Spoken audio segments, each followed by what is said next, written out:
after becoming a father to Dylan? Kasi nga, yun nga, you're a girl na. So, siguro, malaki dahil katulad sa may iba talaga mag-alaga, lalo na kapag babae, mas sensitive sila, mas maarte.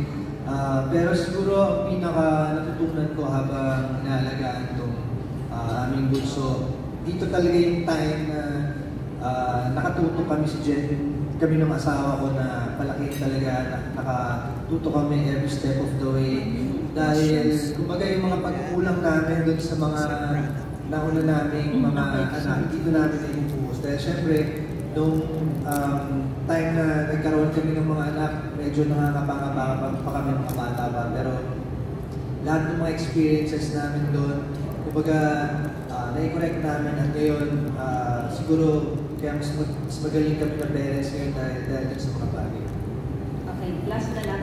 So, bukod dun sa in-encourage ka ni Jen na mag-sunscreen na, ano po yung what's the best thing about her pagdating sa pagiging mom ni Dylan?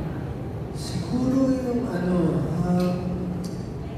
like ko sinasabi sa mga interviews, yung ability niya sa pag-disiplina, napaka-importante yun. Kasi ako, feeling ko yun naman yung weakness ko and yun yung strength niya. Kasi kaya niya magbigay ng tough love, kaya niya tiisin yung mga iyak ng bata. Ako, medyo malambot yung puso ko sa mga ganun. Kaya doon ako bilib sa kanya na kaya niya gawin yun sa anak namin. And naniniwala ako na isa yun sa mga key para talagang lumaki mabuting bata yun.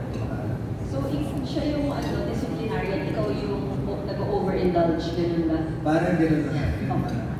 Thank you for being here. Thank you. Maraming salamat.